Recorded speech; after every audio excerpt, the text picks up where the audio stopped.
Alrighty then. Hello, everybody. Welcome. Hope we're all doing good.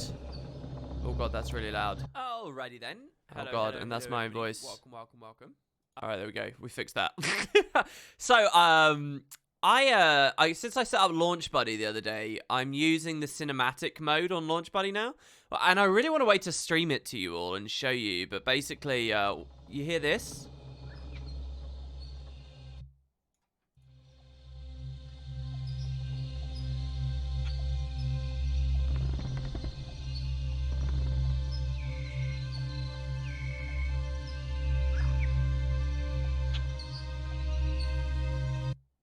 Yeah, I can't. It mutes every time I alt tab off. So if I try and play with the volume, it's a bit messy.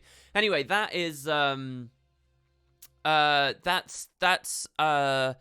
login screen concept for Heart of Thorns in the style of the original login screen, which is really beautiful. And I've been looking at it a lot more closely now recently, just to see how it compares to some of the other fan edits and things. And it's really quite good, actually. There's more going on in the background than I realized. But anyway, yeah, I just like it. And since I started setting up all the add-ons and all that kind of stuff, I decided to wing it and go for it again. Anyway, yeah, I guess I'll just quickly run through what we're doing today.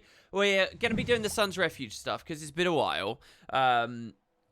Wait, no, what am I talking about? Yeah, hold on. It has been a bit of a while. So what we're going to do is head into the Sun's Refuge and shoot via this stream actual footage of the collections unlocking, the dialogue you get with it. So I'm going to be blind with this. I've been kind of torn with all of this because I like half wanted to do it in the LP, but we'll find other ways, and you know, because I'm not sure what's happening with the LP as of later.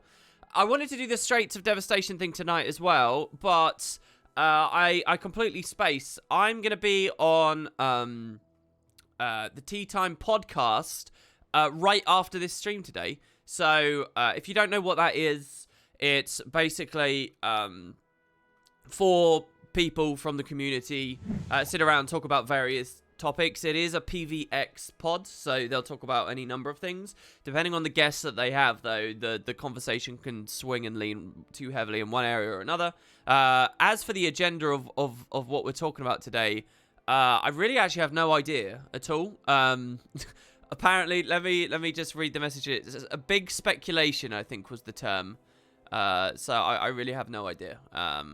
It's pretty easy to sit around and just talk about Guild Wars, though, and very fun. So, yeah, and what I'm going to do is that starts right at the end of the stream today. So, what I'm going to do is just host us over. So, if you guys are here now, you've got a fair few hours of entertainment here as you go forward. So, it'll be me with the story, and then we'll go over there. I'm going to be on with Boots as well, and Deraw, so it should be quite fun. Do we see your face on the podcast? No. Why would you even believe that for a second?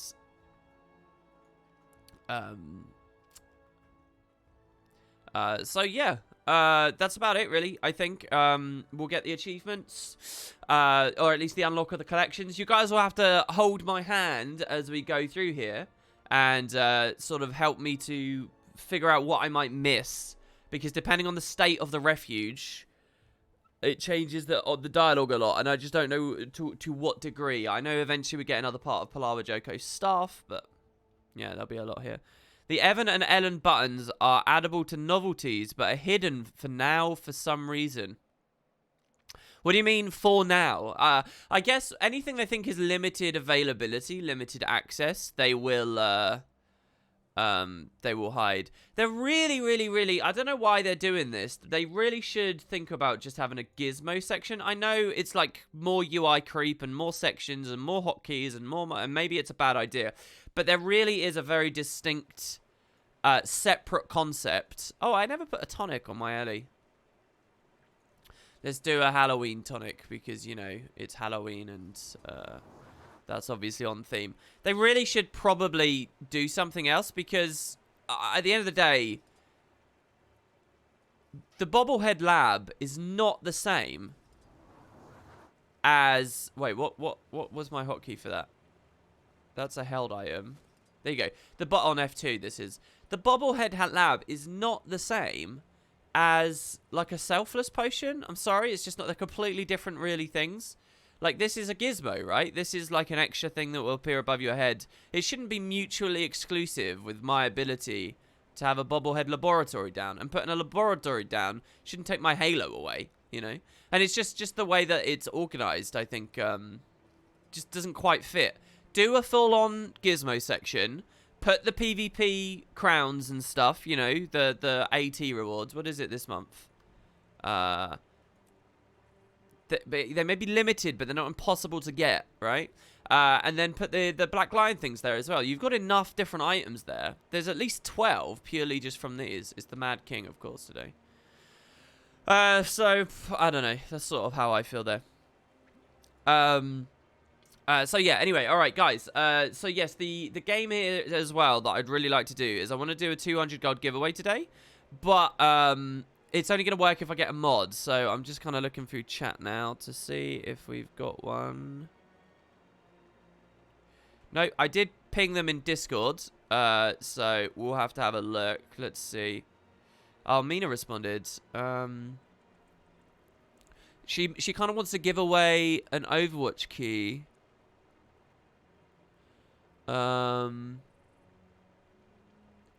Well, but she's not here, so,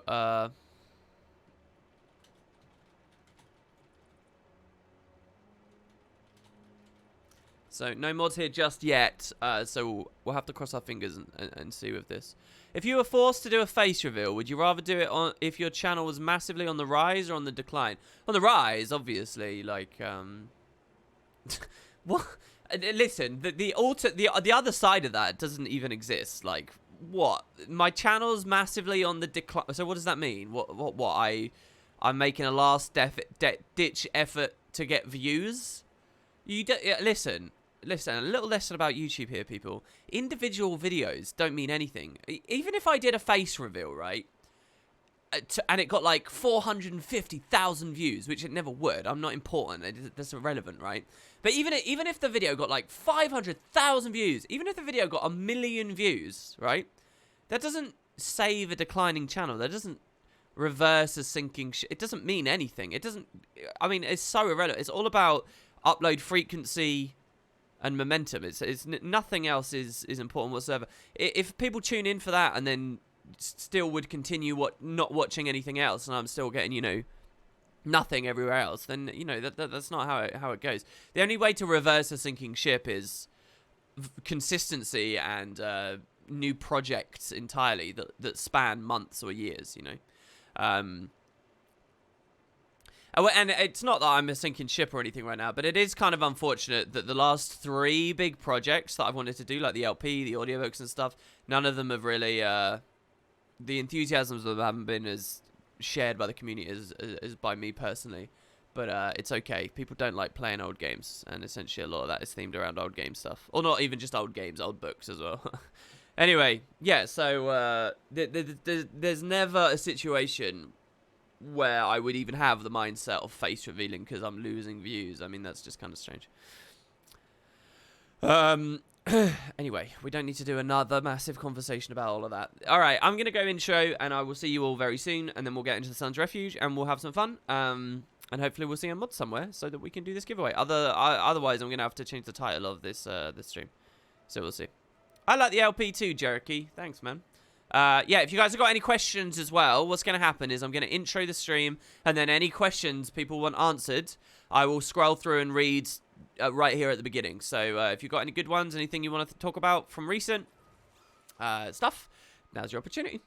See you guys soon.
Alrighty then.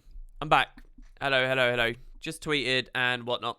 And yeah, we'll see how we go. I'm actually in a queue right now for PvP. I want to talk just a little bit about that. When it pops, I'll describe some stuff to you guys. But for now, let's just do a quick bit of Q&A, and then of course as well, we will be doing the story and stuff. If people come to the stream having watched the tweet or whatever, seen the tweet. I just want to be clear that it is story, and can you guys just let them in the know? As soon as we see a mod, we'll get this giveaway underway, but we need a mod, so we'll see. Alright, chat not really moving that fast. I guess I haven't given you guys much to chew on in the way of videos recently, so that's a shame. Well, we'll see what people are saying. I'm scrolling up here. Let's see. Scroll. Special action hotkey fireplace plus logs a la Snowblind. Wait, what? What's that in reference to? What, is a novelty or something? I want to see important male villains and crime lords and businessmen who are not gay wear incredibly revealing tied-up shirts so it shows their navel, and that a knot is really high up their chest, and when anyone calls them on it, they're like, I'm allowed to wear whatever I want. Sounds like you should write for Hollywood or something, right? That would sell, man. I like it. Sounds very Metro to me. Silver Shipnos. Maybe they should make it so you can add an entire bar at the side with 10 slots for different novelties instead of cramming everything into 5 possibilities. I don't know. Like, it's one of those weird things where it's like this system could have been way more bare bones. They could have just bound everything onto a single hotkey and had it all crunched up together. Because let's be real, they're no strangers to that, right? Minis.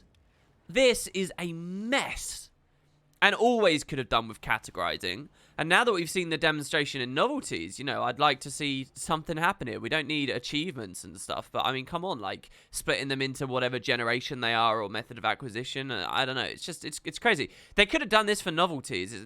So, I'm very happy we've got even 2 slots, let alone 5. It's just that last thing. It just feels like it's a very distinct category. That's all. The gizmo side of things. That's all it is. It just feels like it's that last little bit. But going 10 and saying at least give us 10 is a bit.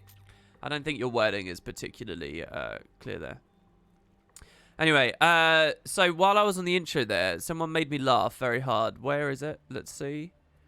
JMD House says, after this you'll go to the Straits of Devastation. No, not if I'm doing the pod afterwards.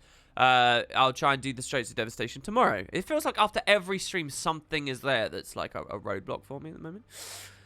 Jarek says, I love the audiobook. I've been listening to it in my car. Re-listened to the first 6 chapters over and over and over. Dude, that's so cool. I'm really happy with that. I hate when people don't respect... no, we won't go into all of that. Can I send you an idea for a hammer elementalist spec to pitch against boots? A lightning hammer? A conjure Ellie? For what format? What mode of game? Game mode, sorry. Oh, a few people asking about the LP. I did already explain that. 2 questions. What is your favorite Guild Wars 2 skill and Guild Wars 2 skill icon? Man, I don't have answers to questions like that. It depends what I'm playing and when. Right now, my favorite skill is confusing images on a power build on a Mesmer, because hitting like a 16k ranged thing in a couple of seconds is kind of nuts. So that's my favorite. Do you ever feel as though the devs take the longest way possible to write out item and skill descriptions? I'd pay to have them make everything more concise. Funny story, in Guild Wars 1, they actually had an option in them, and I don't like option bloat, so I'm not actually asking for this in Guild Wars 2, but one of the options in Guild Wars 1 was you could have flavorful skill descriptions that was like, summon the power of the earth to rend it before you, creating an earthquake at your opponent's feet. Deal extra blah blah blah blah blah. Or concise descriptions, which is range 1200, knockdown 1 second, packet of damage, blah blah, and that's it. And then it's just done. Guild Wars 2 never did that, and it's really messy as well. You'll notice that, like, I've seen it a lot with Mesmer. Mesmer has so many weird, like, strange little descriptions in some of its trait things, like, that are just so offbeat and just slightly out of kilter. And, like, a lot of like, there's just not much consistency throughout the class and a lot of the icons and stuff. I mean, Mesmer's pretty nuanced as it is, but yeah, I don't know. So it kind of lends itself to that. I think it's interesting. The fortress we get in this patch is the Argon one, where we capture the avatar of Balthazar in Guild Wars 1. Oh, was it actually the avatar of Balthazar in that fortress? I wish I'd pointed that out in my 250 years ago Jahai Bluffs video. That would have made sense. What are Gizmo's rival with? Toys? Yeah, with toys. Exactly. Oh, you mean a Hammer Elementor spec for Elite Speculation? I have some really cool tweets to do with art and stuff right now, which I need to look into. So we'll see. Would like to have interrupting skills like Guild Wars 1 Mesmer's. Okay, so guys, I will continue answering your questions and stuff, but I just need to actually play this here. So this build is different to what you've been watching on Game of the Day recently. I need to focus up. My positioning is horrendous, and I haven't hit these guys anywhere near the time I should have. I got weakened there. That's pretty lame. We have to stealth up here. My frame rate's really low as well, it feels like right now. The beams. Ah, he got into shrouds. At least my guy's... Oh, no, my guy is dead. There you go. He dipped out, so we get the kill. Quickly kill the Rev. Ah, he survived just slightly. I need to peel out here. And because I never took that stomp, they get rally. I can possibly still kill him anyway. We got to bait that guy over and then port back up, because otherwise we're dead. The thief is really scary right now. We mirrored him. Evade during the 3. Okay, that's fine. We stealth because he's still on me. Mirror blade and that over there. Knock back. Pull out. Yep. Oh, I was out of range of the mind rack. We got the kill. We got the kill. We got the kill. Fuck! Come on! What do you mean not enough energy to port? Oh, what's my latency when I stream? It's about the same. And my team's pathetic and can't do anything, so they just immediately let him res. Look at him here. They're all just standing here. Ugh. I played like really crappy there anyway. This build is different. What I really wanted to do was explain the fact that this build is not the same build as what you've been seeing a ton recently. It's actually a different trait line entirely. This is not domination, and I'm like playing with like how it feels. They're wiped again. I don't know. The fresh air is obviously a great target, and I've not even acknowledged is there yet. We can kill him with the beams. Pop the arcane shield. There we go. We got it. We got it. And we distorted the prime light there. Is he going to come over? Or is he going to go res? He went to res, so that's good. My frame rate just feels so hideous. Okay, so he's still chasing. We can't actually take decap here. How is that in range? I'm reading it. Okay, the fresh air left. I should have this.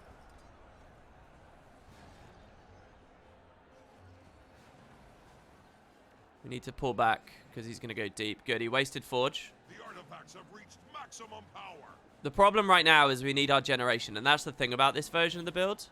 We reflect. Using the signet there wasn't good. This thief is crap and could have come and plussed, and he didn't. There we go. We got it. We got it. We can meet this now easily. I cancel cast my own confusing images there. This guy's crazy. Why would you even think that you can do that? He double S'd there, so he's out now. That sucks. Dodge? No. He could be stealthed. He is. He's jumping me again. Really silly. We can hit him through the pillar here. Oh, the range was slightly out. So he OOS'd, and this is now really bad because I blinked in. Okay, we got the immob reflect. This is not a side noder. Can I just be very clear? Oh, the shockwave got me. This is all of our pressure time here now. And he got me with the shockwave. He's put the shield up, so that's fine.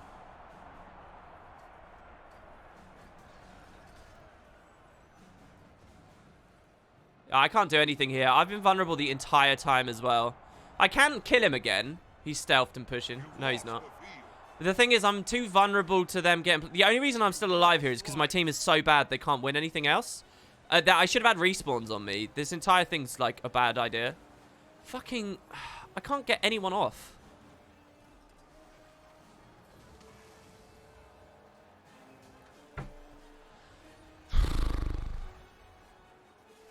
Honestly, this is pathetic. Look at all these targets. This is an easy target. This is an easy target. The hollow's an easy target, but I messed up. It's my fault that I didn't kill the hollow there. This is an easy target. They're all such ridiculous, silly builds. And I'm stuck over here with a thief on my team that doesn't plus for how long? And had 2 big opportunities to. You've lost the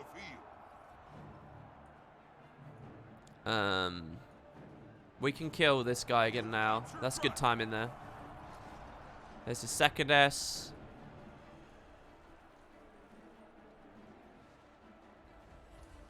He ported in. Why? There's his Obsy Flesh. That's fine. I overlapped with my Distort at the same time there.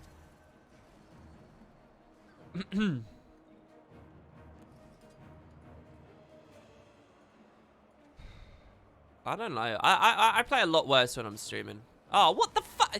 See, this is the bullshit that I'm talking about. I wasn't in that comet. The comet was behind me. I'm dead now, by the way. This is actually me dead. The artifacts have reached maximum power. He's running fucking double shield as well.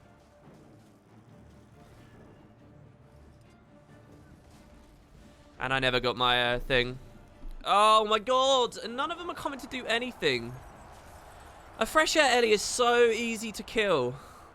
They're so easy to kill. I'm never streaming PvP again. Ever. I'm never streaming PvP again. I actually hate this. I hate how much of a struggle these easy kills have been. This has been the worst experience I've ever had streaming PvP. I hate this. This is so... Ugh. You've lost Lion. You've lost Dragon. I don't need to push that. I've basically been 0 impact, 0 value so far. You've lost the field. Nope. How was that out of range? Red team has obtained an artifact. The thing is as well, I'm forgetting, he got a lucky fucking blind there. Well, it wasn't, yeah, it was. The range of his F1 was not such. But basically the blind denied the Phantasm. We need to refresh our stuff. Oh my god, why? What are you doing? I got the Reaper on me again. He's rallied him. I can't do anything if I'm outnumbered. I'm playing shit in the 1v1s. We can possibly still do this. I mean, I have to do this. I have to pull them to the sides and hope that my team learns how to move. But, I mean, we're super low on points now. Oh, what the fuck? I'm not even looking at the game! Yeah.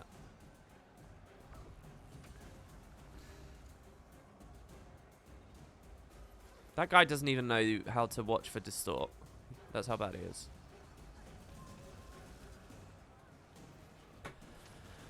You've lost Lion. For elite speculation, can you do Necromancer next? I actually don't know what Boots and I are doing next. It's in a couple of days as well, so maybe. I don't know what we'll do next. I really have no idea.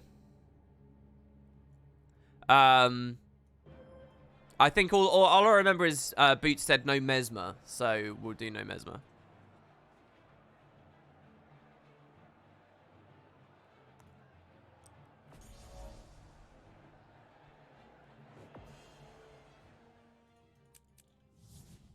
Alright, okay. So, let's do an actual stream. Because that was so fucking annoying. I actually am legit annoyed. Alright, let me scroll down. Or let me see what we've got here.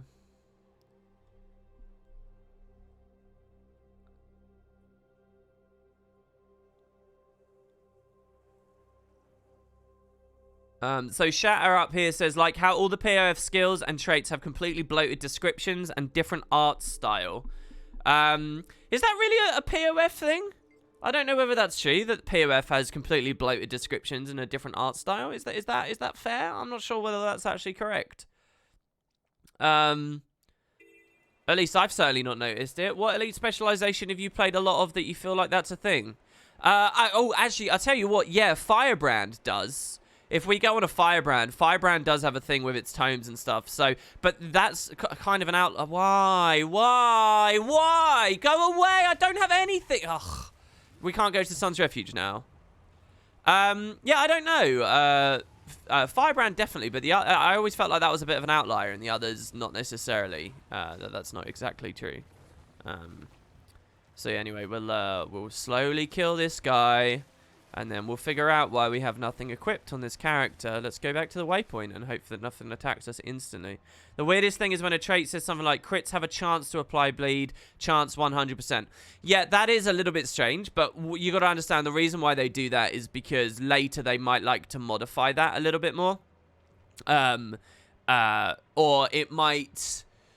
it's like there's a question of splittability. If they do that, what they can do is in PvP it says 10%, and in World versus World 100, because World versus World balance is a joke and it's allowed to do stuff like that. But in other areas, you know, they can refine it in, and the same description and the same format can apply across all of it.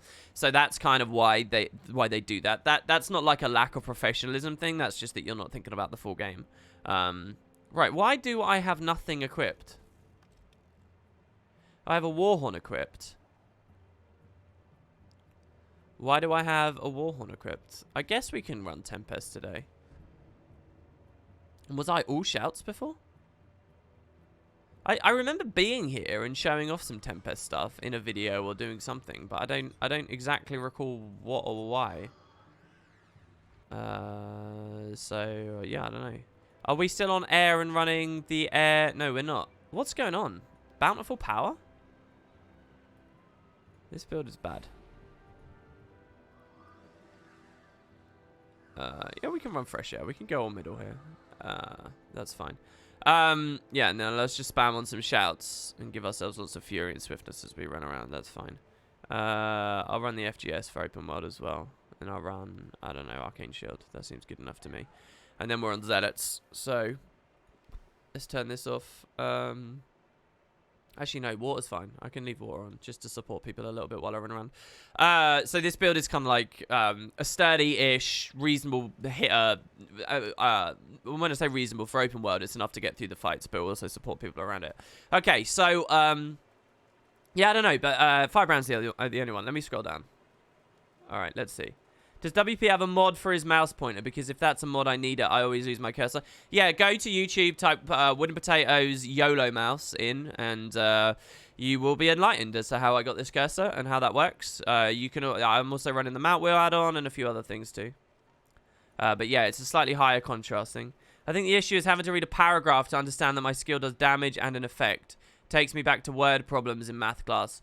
I don't think that you're right at all. I don't think there's an issue there. Because I think that if you decontextualize the game to the point where we're looking at just skill descriptions, maybe, but here's the truth of the way that Guild Wars works. You log in and you press the button. And like this orb that fires lots and how quickly the packets go and how far it moves and all that stuff is a really nuanced thing. If you're going to fully descriptively talk about what that skill is, it's going to take a lot of information, and some people will want to know all of that information. But that doesn't mean it's a harder skill to understand. You just press the button, right? So, like, to some extent, you're going to be pressing it to rely on to learn how it is, you know? And you're going to see that in-game demonstration. So it doesn't remove anything having a long skill description. Here's the point. I'll distill the point down for you. If you're trying to understand the game purely through skill descriptions, you're doing it wrong. Obviously, you're going to use the skill. Obviously, you're going to press it and see how it feels. And if you want to know all the little nuanced little factors, then you should be able to mouse over the skill and get that full amount. The need for a concise description is is non-existent as far as I'm concerned. There's only one thing that I think would be nice, and that's a flavorful description, but that's not the same as concise. So what I would like is, I would like this, which is kind of a mechanically focused description. Launch an orb of lightning that fires fires projectiles at nearby foes. I would like that to be refined to simply say, launch an orb that fires projectiles at nearby foes at a quick interval. That's what I'd like that to say. And then I'd like an option to turn that into, conjure the power of tempests past to manifest a lightning orb which will wreak destruction in a path ahead of you. Something like that. Which is, you know, very, very little mechanical understanding that you'll get from that. However, it's a nice flavorful thing. And I think that the flavor description should be default, and the mechanical ones should become transparent as a decision you make later in the game. If I was gonna be nitpicky about anything, that's what I would like, and that's what I think would be of a benefit to Guild Wars 2. I don't think trying to refine down skills are complicated, man. I mean, this is the thing that people like to ignore somehow, but Guild Wars 2 skills are way more complicated and interesting and layered than the Guild Wars 1 ones ever were. So people are like, oh, they're throwing more skills than Guild Wars 1. It's irrelevant because the skills, like the complexity level is just completely off the charts. It's a totally different world we're living in now. And like people will say, oh, I really want the Guild Wars 2 skills and build... the Guild Wars 1 skills and buildcraft, but with the Guild Wars 2 combat system. That'll be so amazing to have the Guild Wars 2 combat system with all the Guild Wars 1 skills. And it just immediately identifies them as someone that actually doesn't know what they're talking about. Because the combat system is the complexity of the Guild Wars 2 skills. That is what it is. You can't... what you're asking for is impossible there. Yeah, the fixing of the sand portals. I know it, Jules. I was just enjoying that as I went through that there. I actually wanted to jump into it as well, but I didn't in the end. Yeah, I'm very much enjoying it. Oh, so by the way, I think my PC's just dying, basically, because we are on horrible settings right now. So let's turn all of this up, shall we? Let's get rid of that. I don't need... Why is it every time I stand still? I'm a bit stressed out here today, guys. I haven't slept much. So let's do it that way and actually make the game look a little bit better, shall we? Yeah, that's nice. Okay, we'll go to the Sun's Refuge, and we're going to start talking to people. Do we have a mod in chat at all? I don't think so, not just yet. League of Legends has recently introduced a hold shift to view detailed description of skills. Could be added to Guild Wars 2 pretty well, in my opinion. Hey, yeah, that's an interesting idea. I mean... Discussions like this are a bit silly and pointless to me, though, I gotta be honest, guys, because it's such a pathetic, like, insignificant... tiny aspect of the MMO. Like, I would never in a million years actually ask for developer resources to be spent on that, ever. I mean, come on. There's so many other better things that they could be spending their time on. You really want someone to go through what is now an enormous number of skills in this game just to slightly tweak that stuff? I don't know. We're not League of Legends. They don't have those, like... League obviously has a lot of money and, you know, development power behind it at the same time too, so they can do things, but it's also a very focused game. This one is not. Hold shift in League is super awful, is it? I mean, I do kind of question why is it important to be able to hold shift? You're not going to do that in game, so in the middle of a match where you're, you know, in some kind of in any situation really. Maybe in a bit of downtime when you're running back out of the base after you've just bought some stuff or you've died.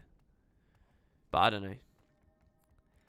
It seems like the kind of thing you would just do at your leisure, completely out of the game anyway, to an extent.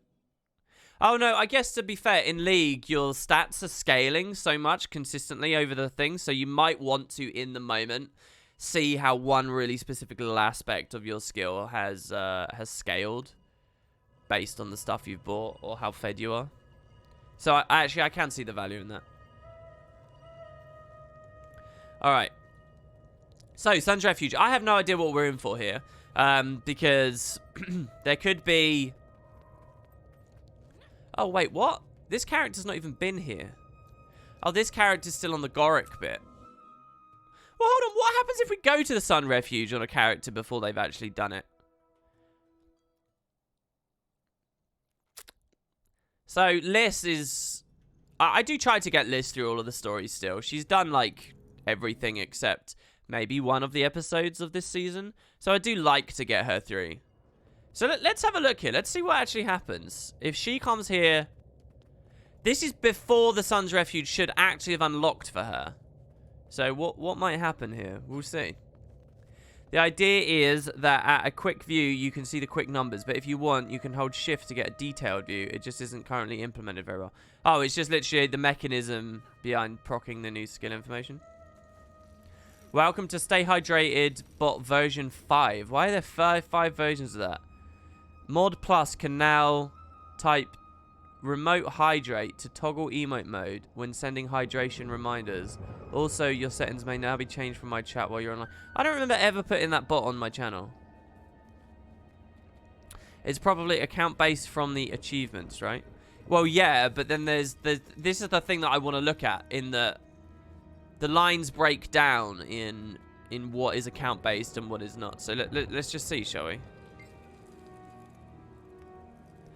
This area is dangerous, but it holds so many historical elements. Koss mentioned this was a hall full of merchants from around Alona. It became a command post when Varesia's army restricted commerce. Quite the history. I actually really kind of like this.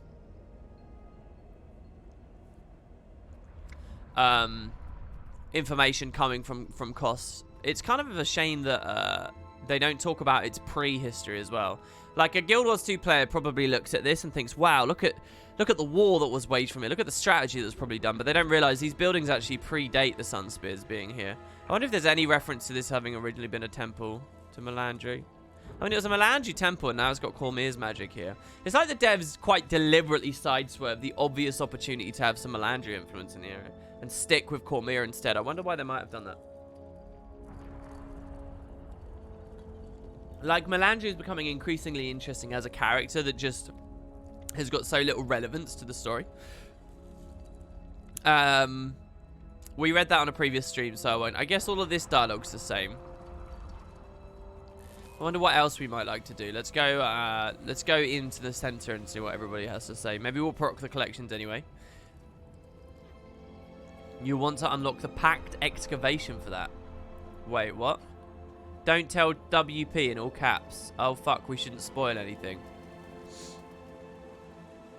There is a part where you find some runes. I actually already found the runes. So let me just be very clear as we start off. I've explained this 20 times, but you guys won't have heard it as always, right? So listen, I've come in here co-op and spoken to all the NPCs on a first wipe through, but I was not the instance owner, so I never got any of the collections unlocked and never triggered any progress, right?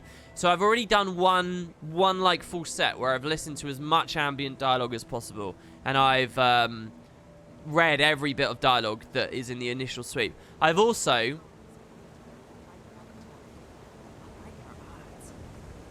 Alright, they stopped speaking before we could get in range. I've also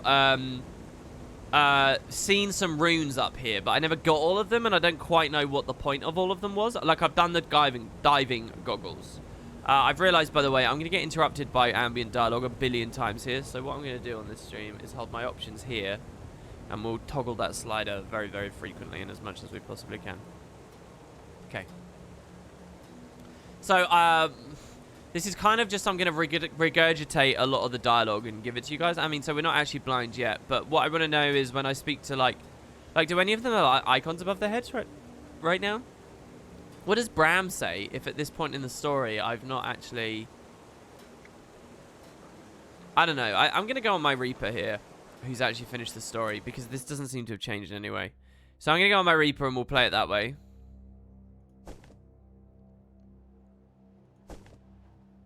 Where is my Reaper? Oh, it's a Scourge now, of course. Right. Kneel at the statue. Okay, don't worry, guys. We will do things very soon. If you have a keen eye, you'll notice that WP seems to be using lists to watch vistas on the LP intro, etc. scenes. Yeah, Costage actually. It's weird that you say that because I haven't noticed anyone comment on that at all the entire way through, and people are really picky about the LP. Like, if something is slightly different or slightly off, most things get noticed. I use the word picky. People are very, very observant in nice, positive, fun ways as well. But usually the slightest thing I will get, people are very, very real stickler. I don't know why it is either on the LP, but there is like a lot of that. And one thing I've just kind of been waiting on tenterhooks to see is the vistas on the intros and outros. Now, I personally think I've missed a real opportunity there. With that section of the LP. What I should have done is very, very, very early on the series, decided on a character to see all the vistas on, and utilize that character. I could have also, you know, been using the mini tonic and other tricks to get the characters eliminated from the vistas, and I even could have rolled that into some fun stuff, which I don't want to talk too much about, but I could have made that a thing, like the character that's watching the vista, but I didn't have the foresight to think of that. And so, yeah, it's not always Liz. Sometimes it's the LP character.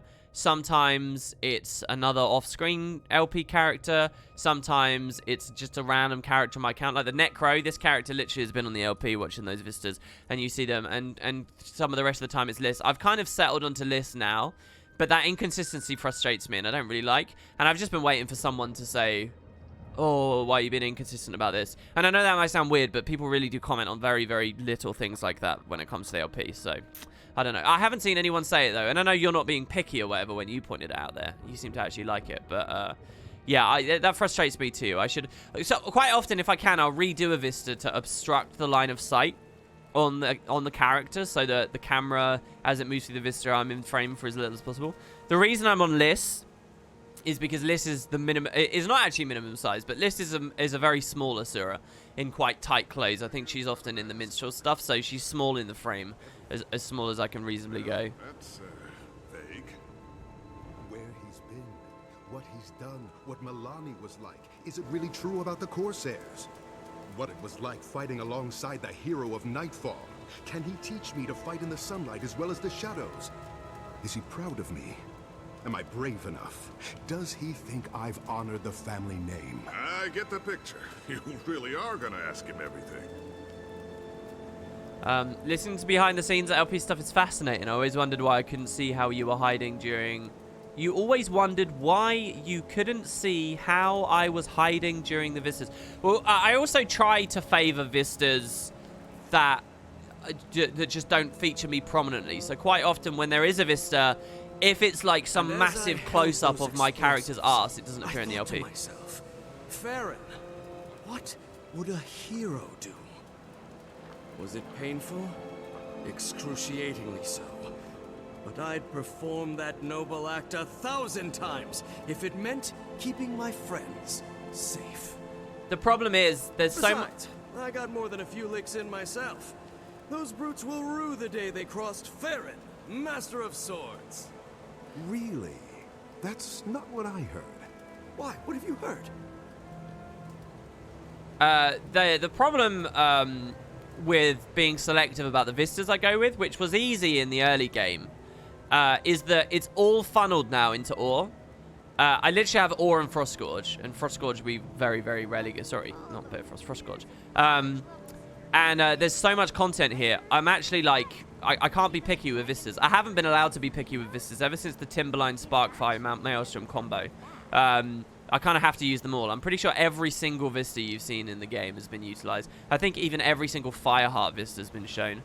So now if there's a big close-up of the character, I almost have to use it. Alright, so this is what I haven't done. You see this crown icon? They look like playing cards almost. I think when I press F, I'll trigger a collection here. This is what I haven't seen, because this you can't do co-op. So here we go. So, Spear Marshal Zaim, welcome to our base of operations. We built this place into a haven, same as our predecessors did. What can I do to help you? Well, first thing is to restore order to its former to restore the order to its former glory. We need new Sun Spears. That means recruits from Alona, Ascalon, Kryta. Doesn't matter. You want to recruit Sun Spears from that far away? Elonians can be found throughout Tyria. We migrate. Also, to fight the Crystal Dragon, we'll take all the help we can get. Fair point, so how can I recruit some help? We'll spread the story of the Sun Spears. Hang these posters in cities, in highly visible places. Here, I'll give you a list. So, is this all over Tyria? The Sun's Refuge will fill up before long, I'm sure. So, post a child. Place all of Zaim's recruitment posters around Tyria. I call it delegation. Spear Marshal Zaim. So this is how we get the portal scroll. Right, I see. I was just assuming that would be attached to a vendor, to be honest. I think someone on a previous stream did say that this was collection reward. So, speak to Zaim and accept his request. Reclaim the Chantry, Jahai Bluffs. The Packed Vanguard in Jahai Bluffs. Jahai. The Crystal Away. So, here's a core POF map. Lion's Arch. Ebonhawk. The Ossen Quarter in Divinity's Reach. And the Central Plaza in Divinity's Reach. Oh, look at that human bias there. They don't give a crap about any of the others. That's cool. That's Corteria. I wonder if it would have been nice to see, you know, some of the other, like, human strongholds, like Claypool and stuff. That might have been nice for the devs to do, don't you guys think? Must be tough. Meeting legends in the flesh. I'm still shocked. And then, right when I was beginning to know him, he left. He'll be back. He'd better. The questions I have. I'm making a list. Alright, I just very quickly went AFK there to put the heating on. And I was hoping to get back before the dialogue ended. Okay, yeah, maybe, no, not Old Ascalon. What are you talking about? That's a ruinous wasteland. Old Ascalon is literally, like, underwater now. Yeah, let's put a poster there. Woo, the chart. And then the patrolling adamant guard would very much appreciate that. All right, so we had that. So anyway, that seems pretty cool, and it looks pretty easy to do as well. Let's just press F in a few places. Nice, flavorful thing there. But there's more as well, isn't there? So here's Timey. And I never verified. Are these based on my Bitterfrost Frontier progress? The fact that they're all here suggests that next release, Aurene will be back in this nest very quickly and comfortably, doesn't it? Because, like, what's the point of these being here if they don't do that, you know, if she doesn't get any usage out of them? I get that you guys will say, oh no, because look, she got sorry for all of 2 seconds. You got to understand there's such a thing as development. Is it worth doing this little touch? Maybe. Aurene's going to be okay, right, Commander? I hope so. I'm worried about her. Me too. I understand how she feels, you know? I just hope she's okay out there. Oh, I don't like that line. I understand how she feels, you know. So what? That's Timey basically reminding us of her illness. And oh, it's so hard. It reminds me, I've been watching Justice League Unlimited clips recently, and Supergirl appears in that series, obviously, right? And she's Superman's cousin, and she's like struggling with the culture shock of having come to Earth. And Superman's like, yeah, I can relate to that. I can relate. It's like, that's not true at all. Like, you were born here. You might be an alien, but come on, it's very, very actually different. Anyway, we don't need some Justice League Unlimited geekdom here. What are you doing, Timey? Well, Aurene is under so much pressure right now. So I'm building her a safe place for when she gets scared. She can stay here when she comes back. She'll come back, right? Yeah, good job, Timey. I agree. She will come back. All those years of college-level synergistics, all those all-nighters, and for what? To become a dragon's interior designer? Hey, that actually doesn't sound half bad. A dragon's interior designer. You know, if you think about Glint's lair, it's got all those traps and stuff. I can imagine some synergetics genius behind Glint's lair. Jesus, it's so crazy to realize how far away the lair is, man. It feels super local because it's, you know, the same X-Fac. But I'm mousing here and it's like just Vabby. Jesus. This nest achievement is interesting. You don't need to do everything on the collection, but you can do more to get more items. Yeah, wait, what? It didn't ding anything.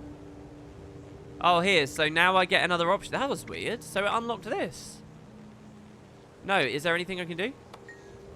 Well, I've written to old friends, people Aurene has helped, all over Alona. They have gifts for her, but they're so far away. Well, I can visit them.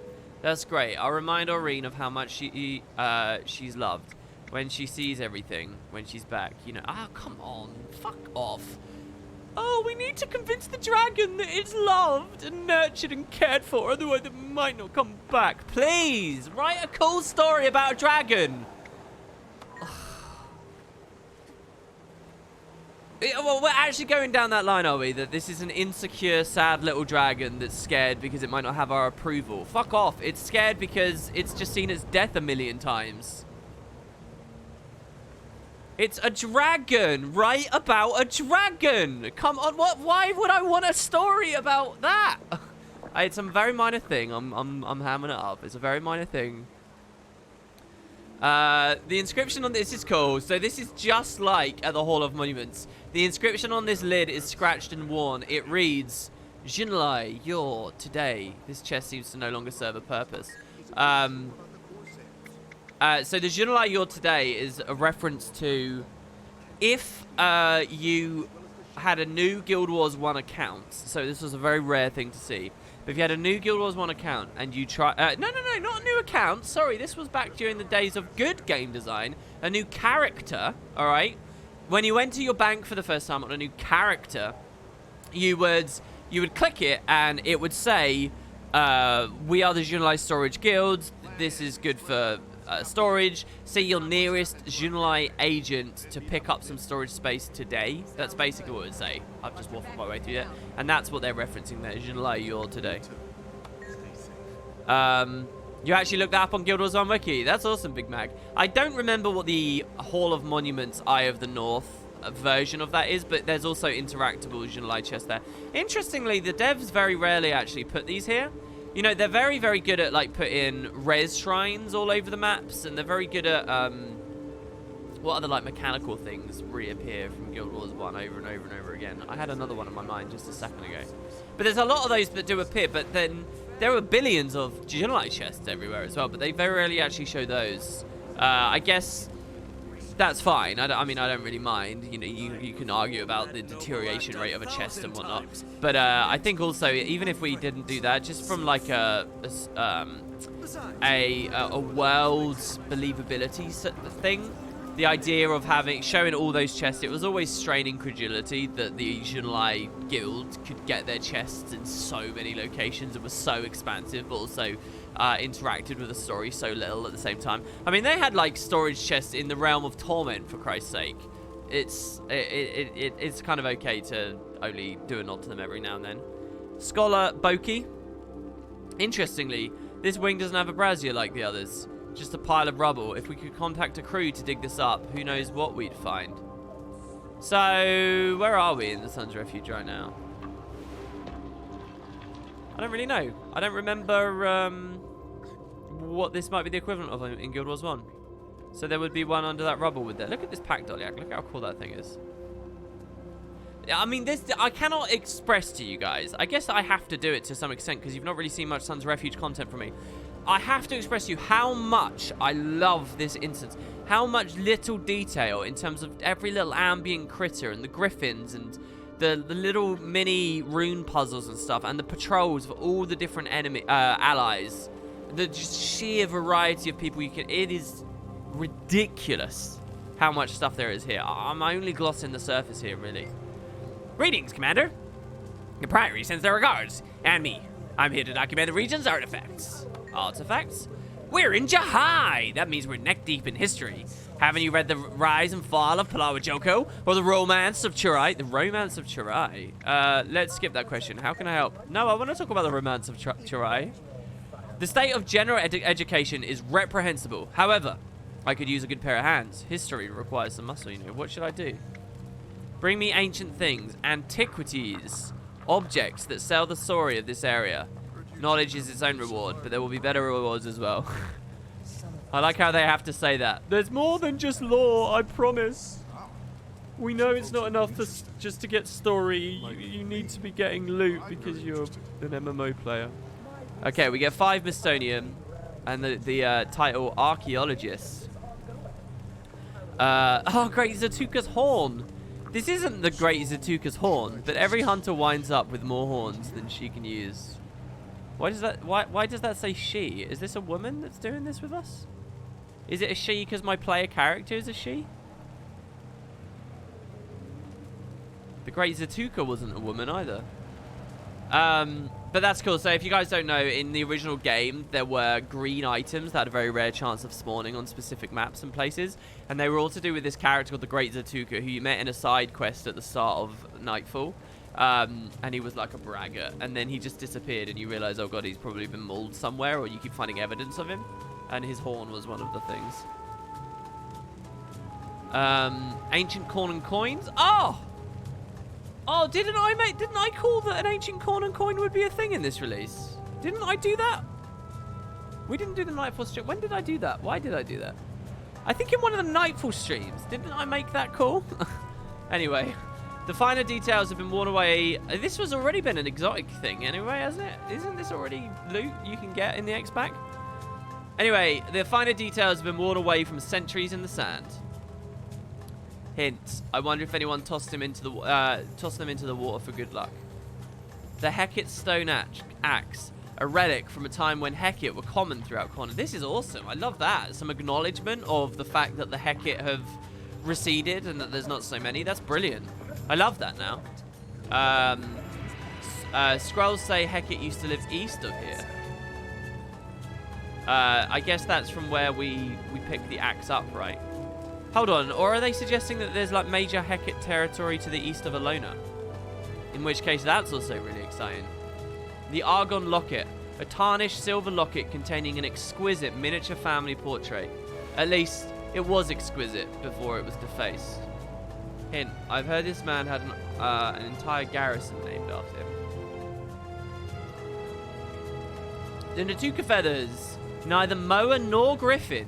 These strange feathers are completely unfamiliar. Natuka like the dry desert to the north. Oh, this is the next mount. This is the next mount. I'm telling you now. I'm calling it. This is it. This is the next mount. I'm telling you that this is the next mount, and I'll explain fully why. All right? Do you guys want 2 extremely strong reasons as to why that is now the final mount? Okay. I'm just quickly going to Guild Wars 1 Wiki now. Right now.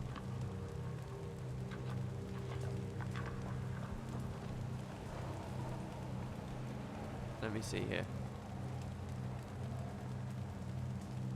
Okay. Wait, guys. Wait. Now, the reason that this is the next mount is because you got to look back at the Griffin quest. Okay, so let me back up slightly. Natuka are not in Guild Wars 2 right now. They are creatures that lived here in this region back during Nightfall. They're not around anymore. So they're a full-like creature. They're like a bird that wanders around here. I'll put it on screen. This is really what I want to do here. I'm going to put it on screen for you guys here.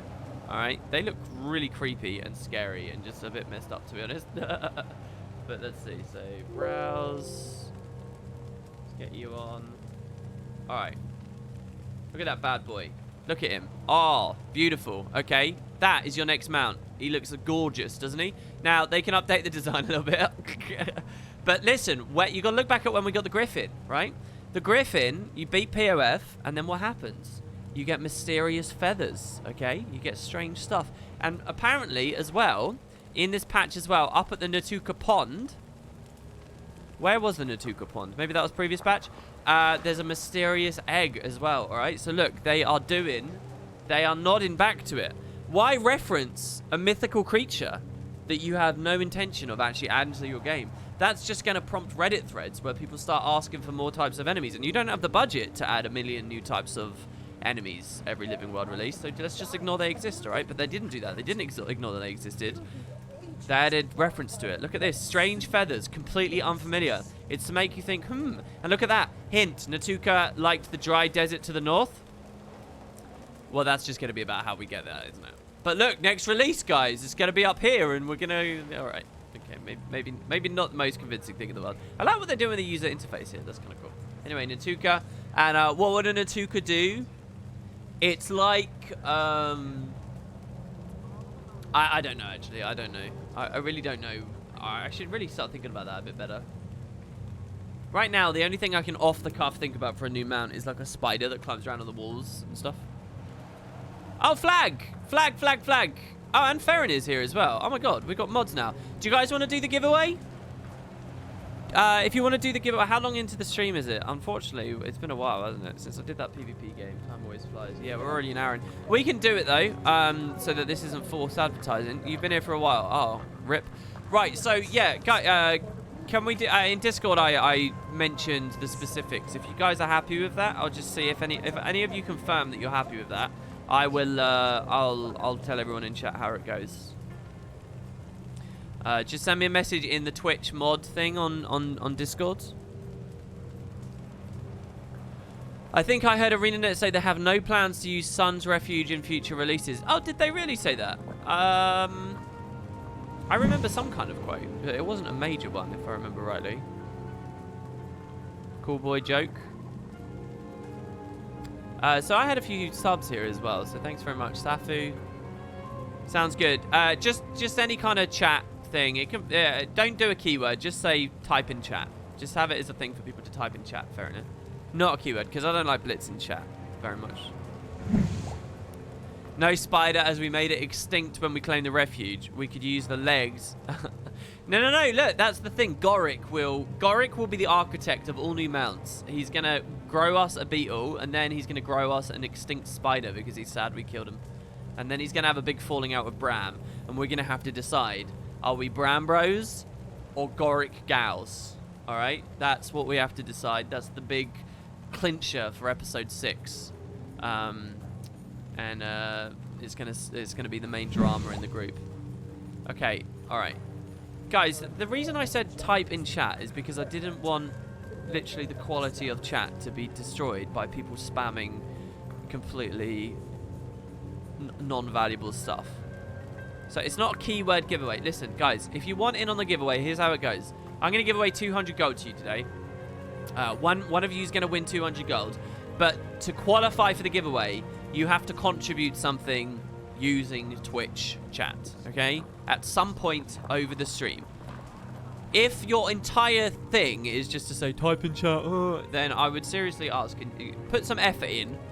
Just say something at some point. Just interact at some point instead of selfish-mindedly doing that. And so, yeah. Also, if you're a sub to me, you get 10 times the chance to win. So if you're a sub, your odds go way up. You can be a sub for free. It doesn't cost you anything if you have Amazon Prime. You just click a button near the video player and boom, you get it straight away. So I literally just saw 7 of you followed me. Following is not upping your odds. Following is not the same as subbing. You can follow me, and that's very lovely, but that's really just for your own benefit. So yeah, you get a much higher chance. So just type something in chat and you're in, and you've got the entire stream to do that. We'll do the giveaway in about, well, a bit later. I don't know when exactly. So yeah. What is Amazon Prime? WP says you and oh, look at the game in there. The meta gaming. Amazon Prime is a thing where you get free shipping. Thank you, Yundo. It's good to see you, man. Buys poor potatoes. Well, just pick up Amazon Prime for yourself. That basically pays for itself, and then through the Prime here, and then you get 200 gold. And then that saved you on buying the gems, doesn't it? Anyway, and good luck to everyone, but that's how it'll go. I'll remind people that the giveaway's going on a little bit later. What else we got? A pile of old corn and bounties. All those named here probably died of old age. Hey, that's cool. These probably have no value except to those trying to scam people, but I still want them. So the old corn and bounty... There was a bounty... What am I saying? I was thinking of the treasure chests system. Was there a bounty system here? I mean, there was a bounty system. You would speak to characters at res shrines, and they would give you a bounty to kill a various type of enemy, and it would give you Sunspear rep grind or Lightbringer rep grind. Does that really count? A Jahai Fortress keyring. I mean, not every single one of these has to nod explicitly back to a Guild Wars 1 thing. I like the idea that 1 or 2 are just something we've never known about over the 250 years or even prior to Nightfall. Jahai Fortress keyring. The rust on the keys' teeth suggests that at some point someone was locked up and the keys thrown away. Wow, that's dark, man. How do we know that they were locked up and the key was thrown away? The rust on their teeth suggests that at some point someone was locked up and the key... How can we... Am I crazy? Why don't I understand the logic of that? I think you can figure out where you might find this. Yeah, the Jahai Fortress. I don't know. Alright, the Tear of Jahai, or Tear of Jahai? An exquisitely cast... No, it's definitely Tear. An exquisitely cut sapphire of tremendous size. Man, I'll tell you what. I don't know what it is. It's probably some of the early games I played way back when. But I love, like, gems and sapphires and that kind of stuff in games. I'll tell you what a lot of it probably is. It's probably from RuneScape with, like, gem cutting those rubies when I used to do all the mining. And I just get, like, such a, like, powerful response to that. I'm like, I want to collect this. Beyond everything else, I'm like, I want to collect this. I want an exquisite sapphire. I loved that POF collection as well. I won't scroll all the way down to it, but I love that POF collection that was doing all the Zomros stuff and all the Onyx and things. I think we did a stream on that. The Proclamation of Palawa Joko's defeat. This bundle of scrolls glows softly, as if imbued with a fragment of Churai Os's spirit. Damn, this decree was supposedly issued near the Great Hall. A tormented tooth. The edge of this tooth seems sharp enough to cut diamond. It seems to have come from the realm of torment. Dude, this is like, what genius created this? Look at the variety of stuff here. This is like a who's who of exciting trinkets from Nightfall. This is like the best collection ever for like...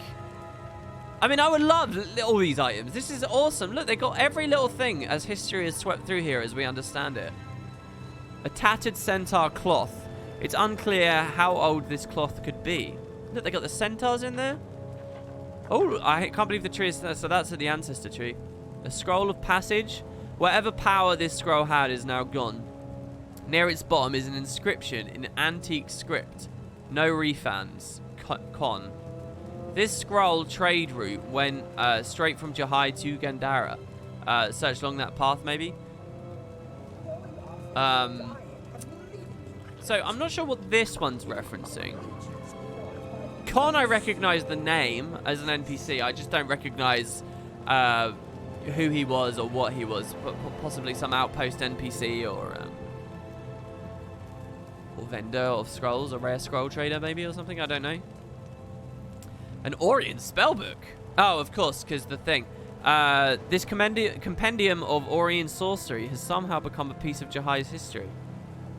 Hint, question mark, question mark, question mark. Which you'd think is like they're just asking you to find a needle in the haystack, but it's actually a really, really beautiful hint because, of course, it's talking about question mark, question mark, question mark.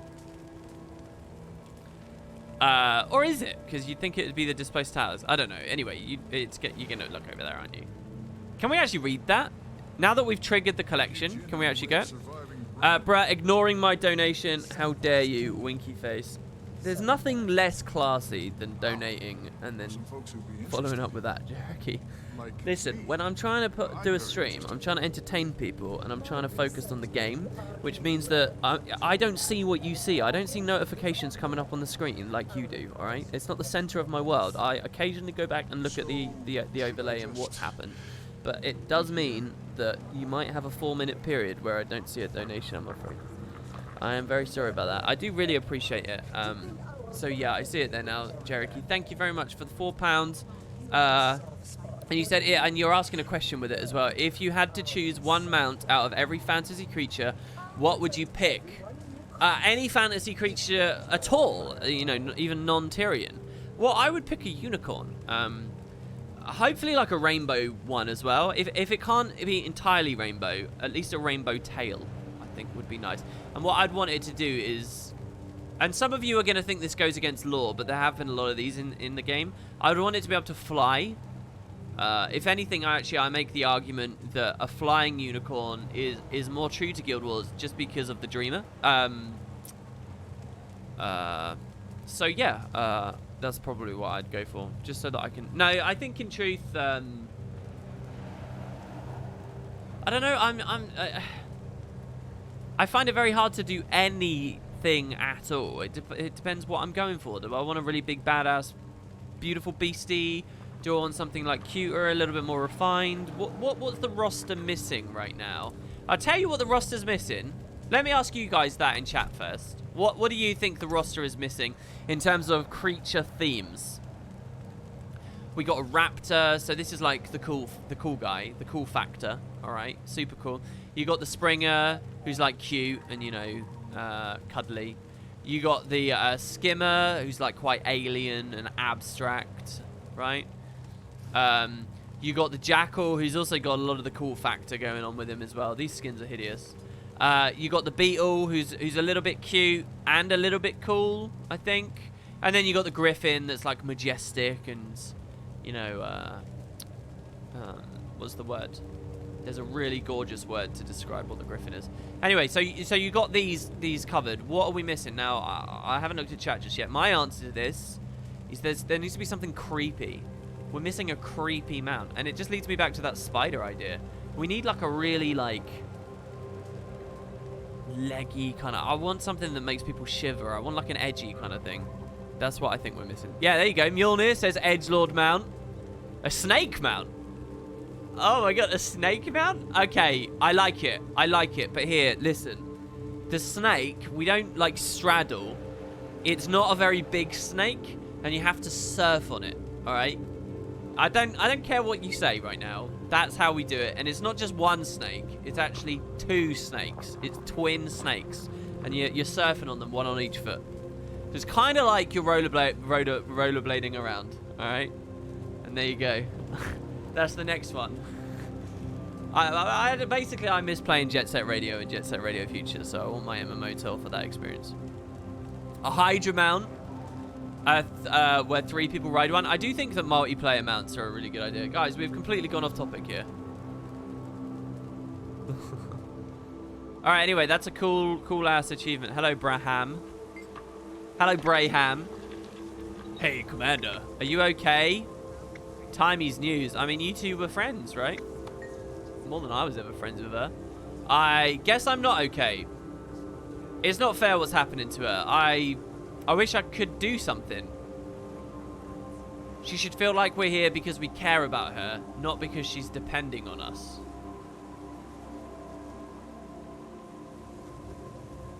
Then we should make sure she knows that. Heard you Jinn have a way of surviving the brand. Some of us do. Sometimes. How? Know some folks who'd be interested. Like me. I'm very interested.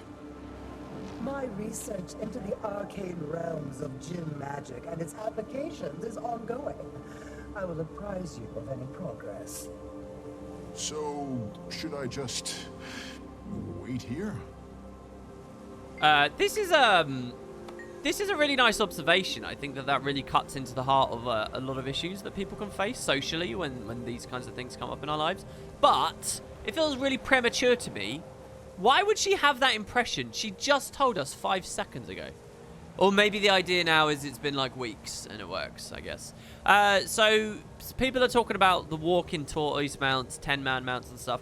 I have to say, as much as people might be joking, and you might find the comparison tired or crappy, but there really is something that feels like vehicles when it comes to mounts. Like Raptor, maybe not so much, right? But when it comes to Guild Wars 2, this could be any genre of game, and these are very effective vehicles, basically, right? This feels like I'm on a motorbike, right? I mean, it really does, and it's got, you know, the drifting, it's got all kinds of stuff. It's so close to that, and I have very, very, very fond memories of several games. Halo probably is the most prominent and successful one, but when you got vehicles doing your multiplayer gameplay in the vehicle, you know, and so like that experience. If this, to me, I'll go with the Halo comparison here. If this feels a lot like riding around on a Ghost, all right? Literally, while I'm boosted here, this feels like being on a boosted Ghost, right? It really does. I mean, more unwieldy and faster and more extreme. But it feels like that. So if they can replicate that, I see no reason why Guild Wars 2 couldn't have multiplayer mounts where one person's driving, another person is, you know, on the back with some kind of special action key that allows them to Gatling gun or some crap. Obviously not actually Gatling gun, but or maybe they could. I mean, it would even fit in the story, but you know, that's more just a ponderous concept rather than anything real. And then and someone else could even be side seat using regular combat skills or something. I really see no reason why it couldn't happen. I know that the flow of the gameplay and the experience of it would be incredible. And then yeah, take it into raids. And people, the 10-man mount idea isn't actually that fun. But I propose to you, like a raid encounter, if you're gonna do it, right? I propose to you a boss fight where the boss is in the center and you get not a 10-man mount, but a 3-person mount. And in the encounter, there are 3 3-person mounts. Yeah? So, or you could have a ton of people. But the way it would be set is you have like 1 warthog, 2 warthog, 3 warthog, and then your 10th player is your tank in the center, or something, right? That's holding the boss. And the idea is you actually you've split your 10-man group into 3 separate cells that are riding around on their respective mounts because they've got to move really quickly, and like that would be so cool, man. And there's a mechanic that forces you to swap the driver as well every now and then at various intervals so that everyone's builds matter. And that would be cool. I'd really, really like that. I think that would be more exciting than basically just Spirit Run where you've got 1 driver and 9 people sitting around. Right. So anyway, the Djinn I didn't actually speak to there, and we just completely got distracted. Braham, where are you, my friend? Oh, he's all the way over there.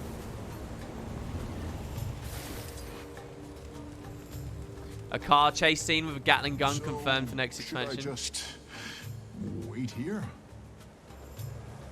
Okay, so anyway, yeah, lots of cool story about the brand. Now, this character here, Zia the Radiant, this is the Djinn you find in open world. And I've got a question for you guys. Is this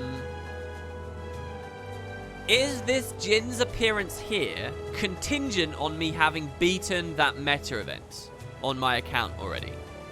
And if the answer to that is yes, does that mean this entire collection is not available until I beat that meta event? And does that mean that there are other collections that I can't even begin? So what would Bram be doing if I hadn't done that meta event? So I've missed some dialogue already, basically, right?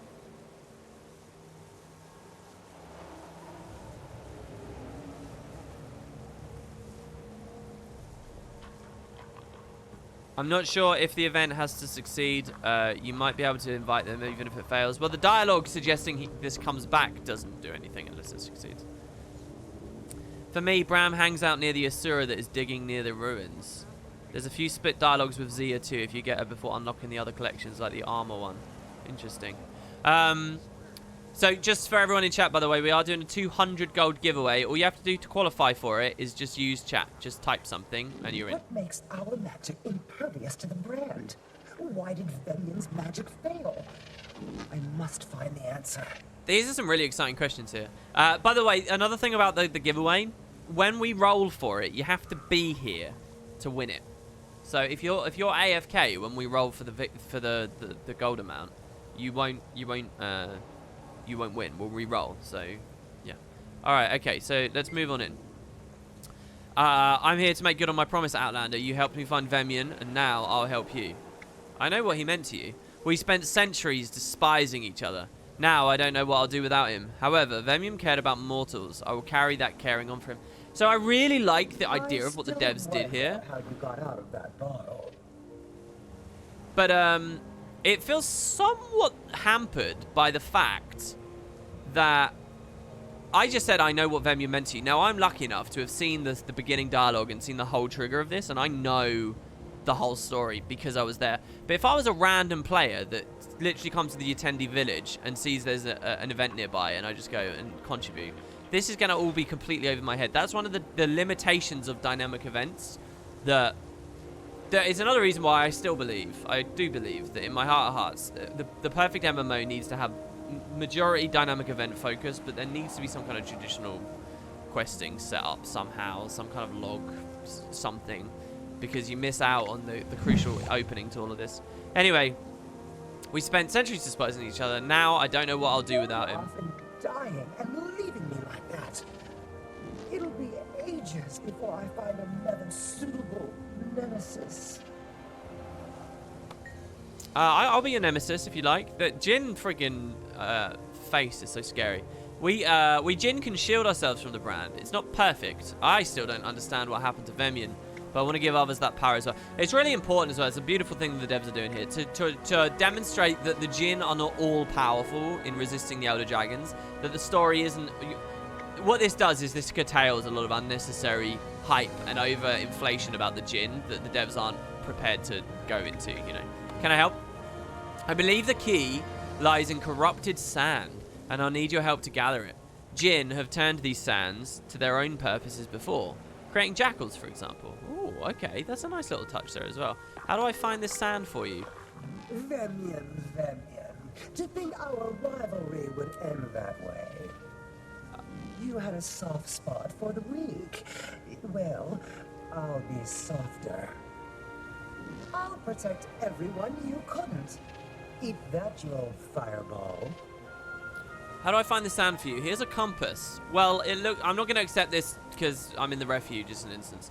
Well, it looks like a compass, but the needle will point you toward any sand corrupted by Abaddon's magic. Abaddon's reach was vast. You'll find those sands all over Elona.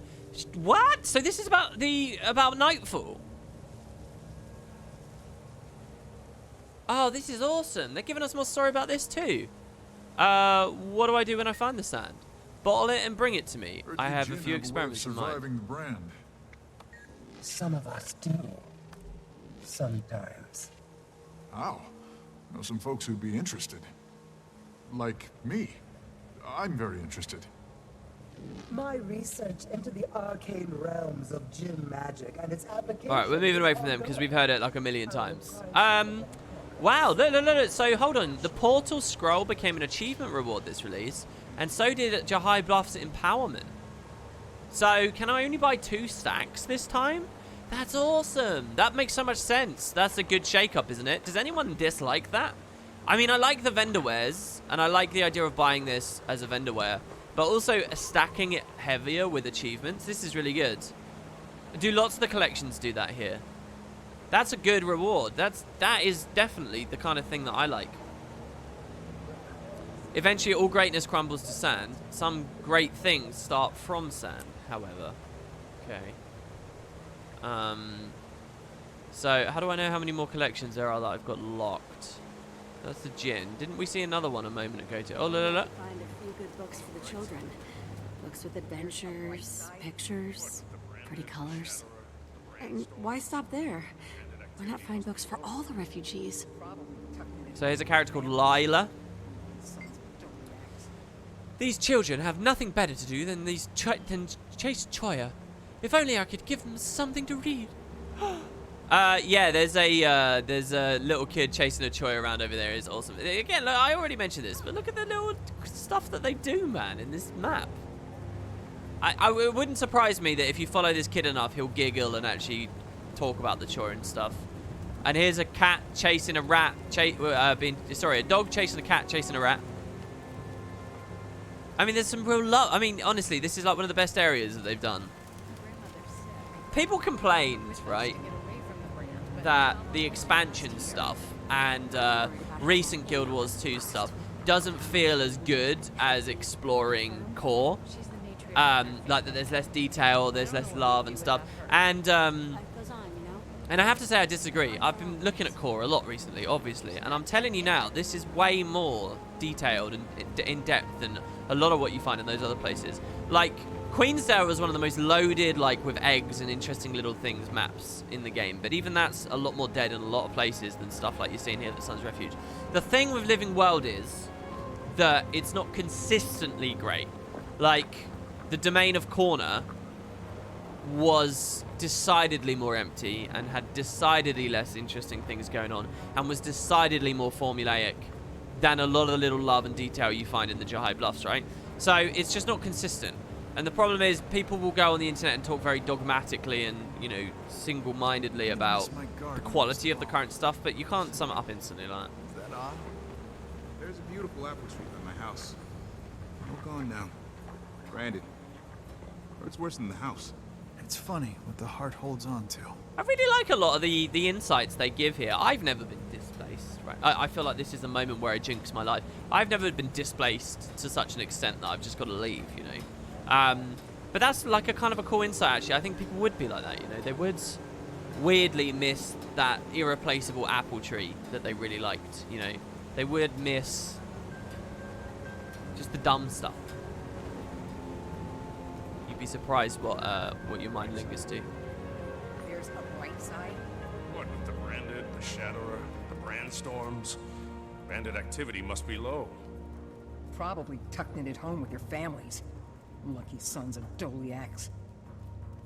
Don't worry, the bandit problem is not So much priority. is happening all at once.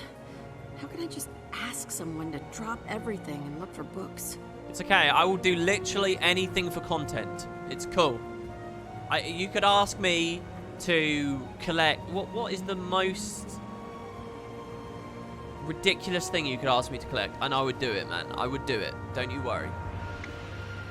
You could ask me to gather toenail clippings from Queen Jenna hidden around Divinity's Reach, and I would do it.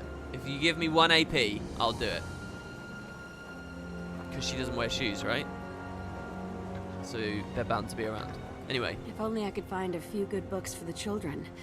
Books with adventures, pictures, pretty colors. And why stop there? Why not find books for all the refugees? Alright. Joko's revisionist histories are everywhere, sure. But real children's books, without lies, with adventures. That's what we need. Those are rare. Can you imagine that? Just so completely corrupting all media that children experience, you know, to put you as the hero, as Palawa Joko. Where should I look for them? You may have to look all over Jahai. Books like that were hidden, well hidden during Joko's reign. Alright, I'll take a look around. Well, that's very, very quick and to the point. Find enough books in Jahai Bluffs to make a library for the children of the Sun's Refuge. Joko didn't discourage literacy, but the choice of reading materials was somewhat constrained. Interesting. I like that, by the way. You want a well-informed populace, and even if you're a tyrant, as Joko was, you still would understand the importance of education.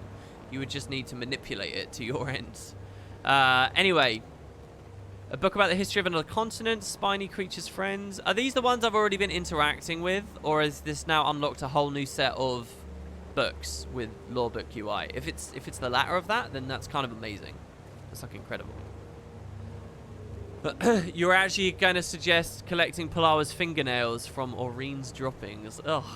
Yeah, I was thinking the poo angle, but I mean, that would be funny, so it wouldn't be rubbish.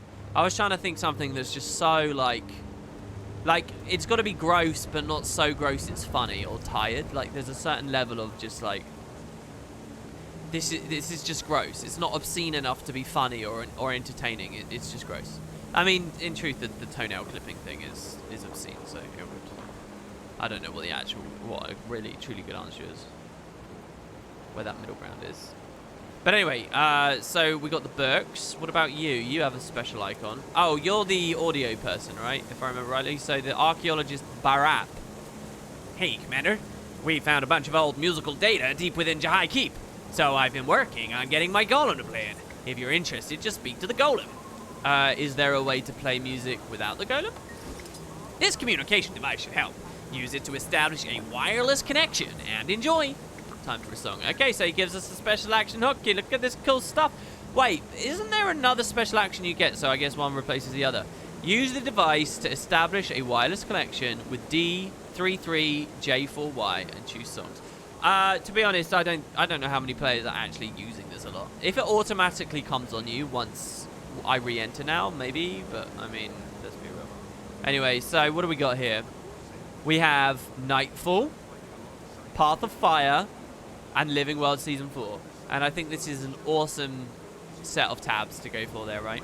I mean, it just makes sense. This is the entire franchise consolidated into a who's who of the best Nightfall tracks, the best POF tracks, the best Living World Season 4 track. And this implicitly teaches people something as well, right, guys? Something really, really, really important.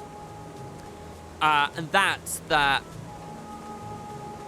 or it's suggestive. I don't actually know what the timing is like, but it suggests that blow for blow, Season 4's soundtrack is on par with Nightfall's soundtrack, right? Just the Season 4 soundtrack can be treated you know, as enough runtime and variant tracks and whatnot to be treated akin to Nightfall, and POF as well at the same time. Each of these new things has added a ton new. There's kind of a cynical perspective you could have where you think, oh, the Guild Wars 2 Path of Fire expansion wasn't as big as Nightfall, so it didn't really add as much as Nightfall added, right? And they just borrow from a ton of the Nightfall stuff anyway. But there's like something suggestive in the way they set this up. Of course, it might not be true, and that they've just culled away Nightfall to only a few. But yeah, so what's some good tracks? The 5 True Gods.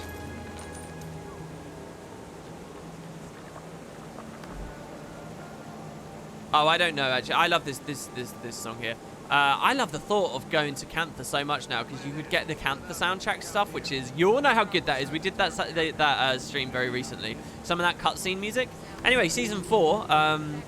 This actually appears in my videos now. The Omicron's a nice one. I don't know. What am I going to do here? Show you, let you listen to music together? It's cool. So there you go. What does the golem himself say? Just throws the same thing up? Yeah, the same thing. So that's good. Is that all the collections that we began now? I don't know. There's another one over here. They're still marked on the minimap. What is the song at the end of my videos? That's not a Guild Wars song at all. That's a game called Little Big Adventure 2. I think the song is Emerald Moon. How strange. Disturbing. Hello, Bram. Okay, so he's an awakened, creepy old man. Commander, thank you. This place does feel safer than outside. I had something I wanted to ask you. I'm listening. The journal... Wait. Oh. Ooh. Okay, I remember this. So hold on, we did a stream where we went up behind the waterfall over here, and there was a journal we found, and then we wandered around the village for ages and found and the mousing over the journal suggested someone in the village might want to find it. So we came all the way over here. It was a really obscure little sequence of things, you know. The devs had a lot of trust in my ability, my powers of observation and initiative to actually get all of that. And so, yeah, we spoke to the guy, and he came all the way into the Refuge in the end. And I fully accept we had help with Twitch chat at the time, right?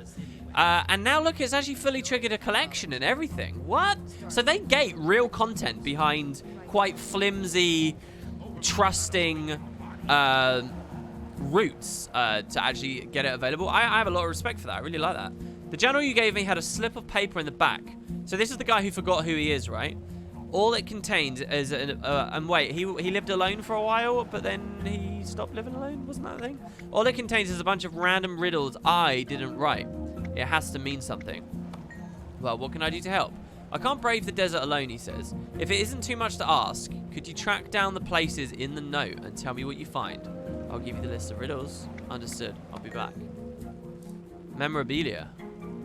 Find the pieces of Sonu's past scattered throughout the Jahai Blast. Is Sonu a Guild Wars 1 NPC? Yes, I did comment on the video. If you go on YouTube to find the video, you'll see I confirm to people, because a lot of people ask me that and they go there, so. There's an NPC in Jahai that will sell you special fish food for the Refuge as well. This is awesome. Off to the gym, so you hope you didn't win. Oh, monkey business. Oh, we're rolling. Monkey business. You just won monkey business. Come back, man. No, you didn't win. Yeah, guys, we are doing a giveaway right now for 200G. All you got to do to contribute, to get it, is just say something in chat. Anything you like. Make it an intelligent observation or comment or question for me or something. Or direct your comment to someone else in chat and promote a bit of discussion. And yeah, that's it. You will get a 10 times chance to win if you're subbed. Which you can do for free if you have Amazon Prime. Again, loads of people following me whenever I say that, but following isn't what we're talking about.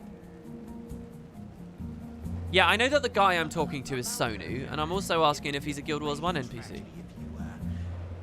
What was this? With all the tools added to the gem store, like the world boss one recently added, what item would you love to see added that would be a nice player tool? Sorry, that was my tweet deck there. Let me turn that off. Man, that just reminded me of that PvP game I played. And I got upset again. What item would I love to see added that would be a nice player tool?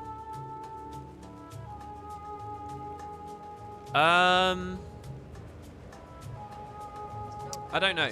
And I don't know whether I like any tools appearing on the gem store, to be honest. I think there was a really, really worthwhile concept that they squandered on the gem store with that there.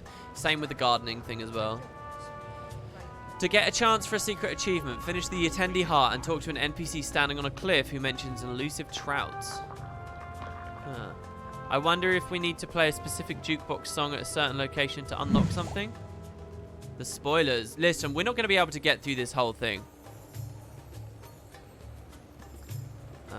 WP's videos are crap and unfunny and tasteless, literally never worth watching. That's perfectly fine. I don't try to be funny. Also, I just want to be clear. For your trolliness, if you roll the win, and I really hope you do, I'm going to overrule and you're not going to get the money. I'm going to overrule and deny your ability to win. So, enjoy. Guild Wars 2 wiki doesn't link Sony's page to Guild Wars 1. Or you could just search the Guild Wars 1 wiki. That's what I would do. Anyway, north of the tree, one still floats. Your favorite toy as a child. Read those toy books.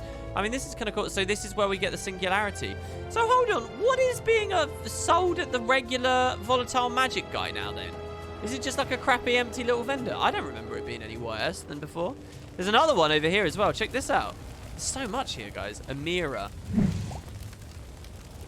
Leave me alone. There isn't a day I don't think of you. While I stand, I'll protect your memory. Travelers will see my memorials. They will ask, who is Zor? He's missed. He was loved. So, I've seen these all over the map. Yeah, here you go. Wait, no, this is totally different. I've seen, like, the awakened, you know, memorial things that are interactables, but I've not been able to interact with. So, I've been wondering what that's all about. I thought this was going to trigger it, but no. So, a box of elegy armor. Oh, so hold on, is this how this starts? It's a very nondescript entrance to this part of the patch. Console an awakened armorsmith and change the heart of a sunspear. Find an armorsmith's monument, investigate its destruction, return to the armorsmith. There's a lot to do here. This is a proper quest. Convergence, ending and beginning. Invitation, memorial for a wife and son. Wow.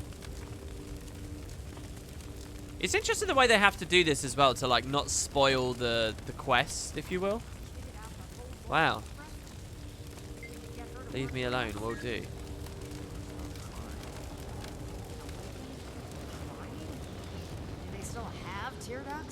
That hasn't removed the collection from my mini-map either, which is strange. Does that mean that there's a second one that I can get there later? For some reason? Would I recommend playing Guild Wars 1? I've always recommended Guild Wars 1. I believe that you should play Prophecies, then Factions, then Nightfall, then Eye of the North, in the order that they came out. I have many different reasons for that. It's not just because that's release order. But I think the only way really to have fun is, number one, you need a mindset, an appreciative understanding that it's an old game and it feels very different to Guild Wars 2. Do not treat it like you would Guild Wars 2. You have to understand it's a very different type of game. And have an open mind and relax and let yourself acclimate to the pace of the combat and the style of movement and the more limited experience there is. You have to do that.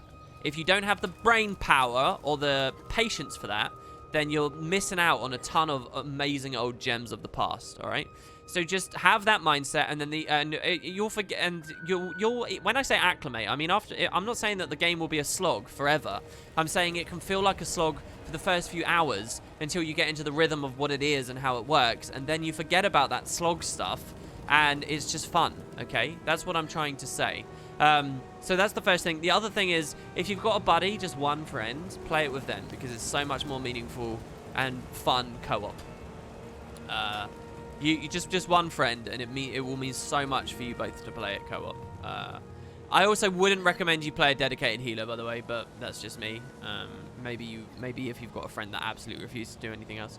And then the third and final part, what is it, guys? Yeah, it's set up at 1 day a week to do that with your buddy and have some beer and some pizza every time you do it as well. 10 out of 10. All right, so here's the last collection I can find.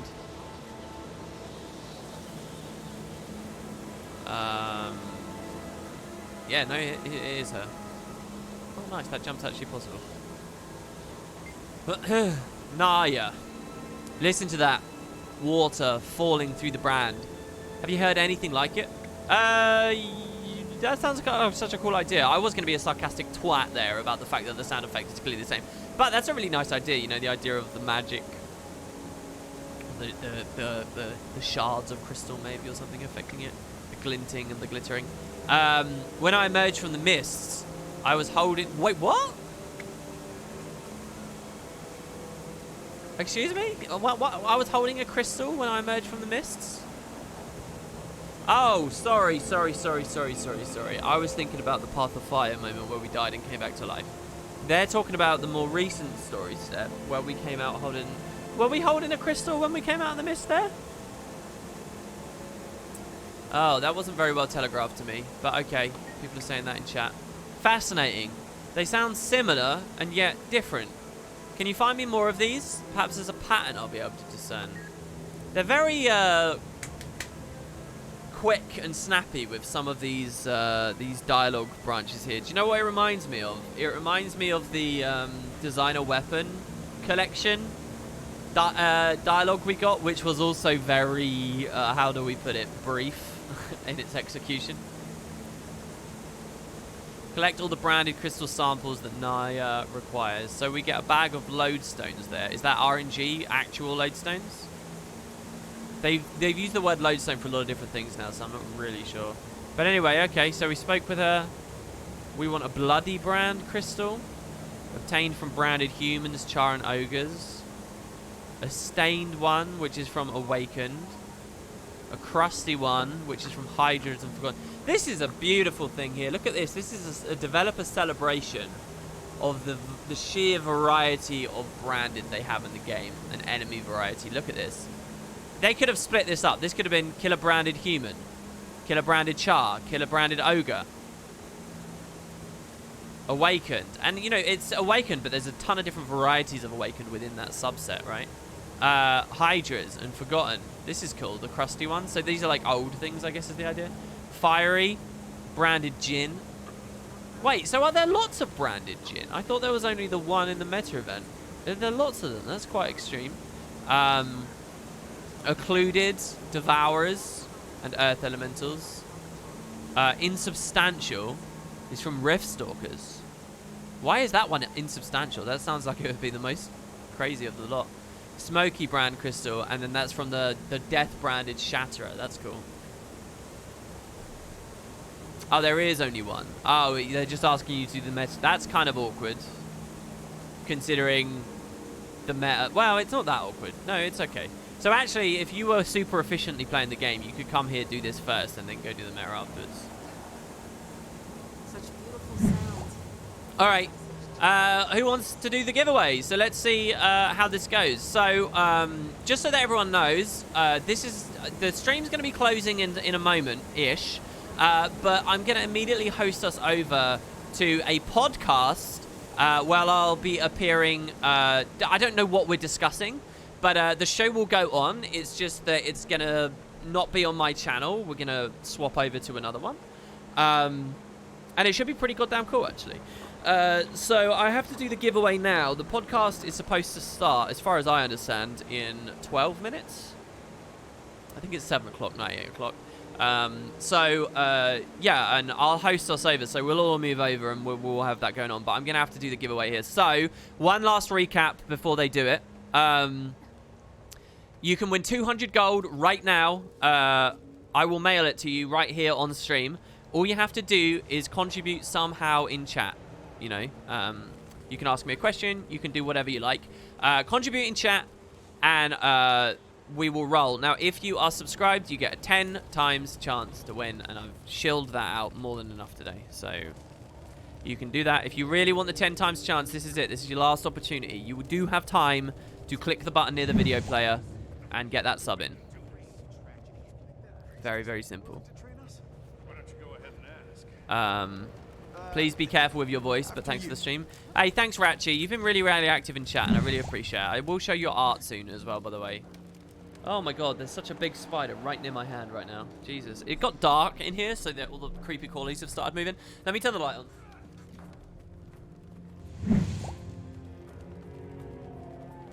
Alright. So there you go. That's enough prime there. Sorry, I'm auto running into this rock here. So, yes. Let's do it. Let's roll the giveaway. We'll see who wins. And what I want is an account name. Can I get an account name from the winner? If you do not claim it because you're AFK, you will not get the prize. Jesus Christ. Hey, Mr. Spider-Man, can you like... I wish we had, you know, an expert here. Someone who could keep us on our toes.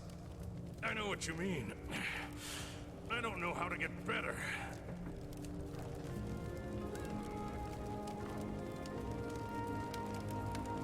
Sorry, you guys can't see what's going on here, but there's a spider right next to me that I'm trying to capture and get rid of. But, yeah, there you go. I got it. I put it in a glass. I put it in a glass, a mostly empty glass, but there's a little bit of water in there, and I don't want to kill it. I'm going to release it after the stream's over. All right, okay. Hello. All right, so, there you go. The winner was Corthadin. Did he speak up? Did he win? There you go. He spoke up. So, Corthadin, what's your account name, man? Whisper me, Corthadin. Or Flaganti, and then we'll give you the good stuff. So yeah, again, the podcast, I don't know what the topic's going to be on. Just speculation. I don't know about the future of the game, about the upcoming patches, about all kinds of stuff. I don't really have a clue, to be honest. There shouldn't be. There shouldn't be any real downtime either. I think maybe like 5 minutes of just sitting around, and I'll be able to get up and go get a drink and a glass of water and something. The account name is RainPumpkin7253. You know how much I hate spiders? I'm not that bad with spiders. I don't like them, definitely, and I do get a bit of a reaction, but it's not too bad. Yeah, Boots will be there, Magic Sapling, yes. I don't really watch the pod anymore, so I don't know how often Boots goes on. I don't really know that. Don't worry, you guys don't have to do anything. I'll host us over. It's not going to be a problem. Magical Mike. Has Mike ever been on that pod? Thanks so much for that sub, by the way, Malfunction, after the giveaway was over. Look at that non-selfish sub right there. What a hero. Flag. Can I get an account name, please? Time is ticking.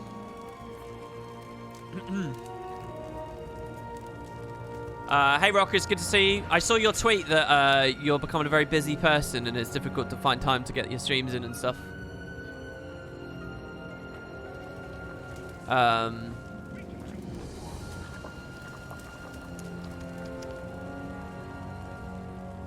Check my resubs. I think I'll get a chuckle. Fallout Bum. Oh, dude, 24 months! 2 years of fine potatoes, and I'm listening to WP curse on stream, just having the dream, baby. Wait, when did I swear? Did I swear? Just a second ago? Oh, there you go. It's in Discord. Here we go. So, congratulations. Oh, somebody wants to join Spud there. Congratulations to Core Thadin. Oh, there you go. 9401. You must be following me because it auto-filled, right?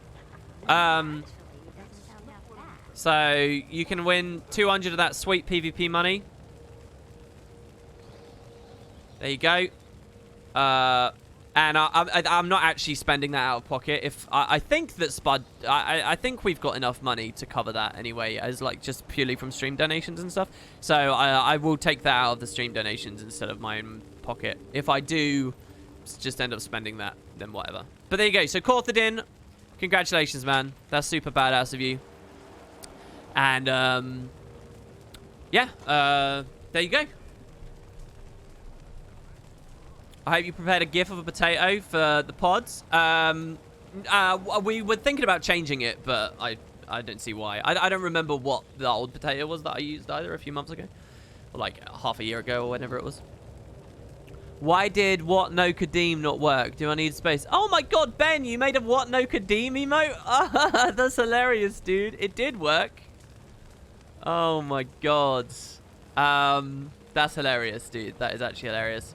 Okay, so can someone explain to me the difference between raiding and hosting? What is the difference here? Because I don't really know. Should I host? Or should I raid? What's the difference?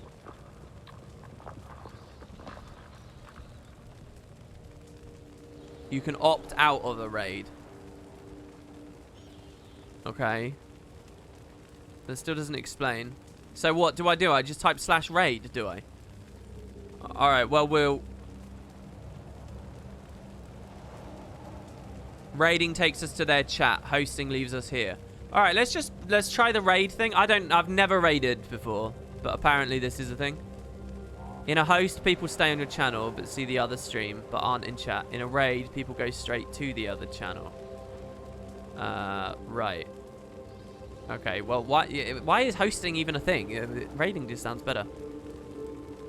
Alright, okay, I will, I'll try the raid then. Well, there you go, guys. Thanks for the little stream here, and I will see you all over there for the pod. I gotta get a glass of water. Alright, that gives me 5 minutes. So if you can find it in your hearts to wait 5 minutes of non-entertainment, hopefully we can get something rolling after that.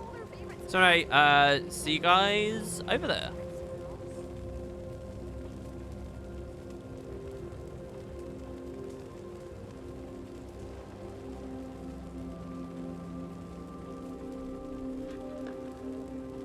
Did it work?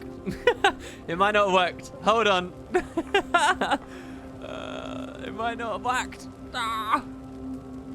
Yeah, it definitely did. Nothing changed here. No, I don't use Twitch. What? No, Twitch is not a thing. Okay. Here we go. It has a timer. Oh, it's on a timer? It takes time? Oh, it's happening. It did work. Oh, okay. There you go. All right. Cool.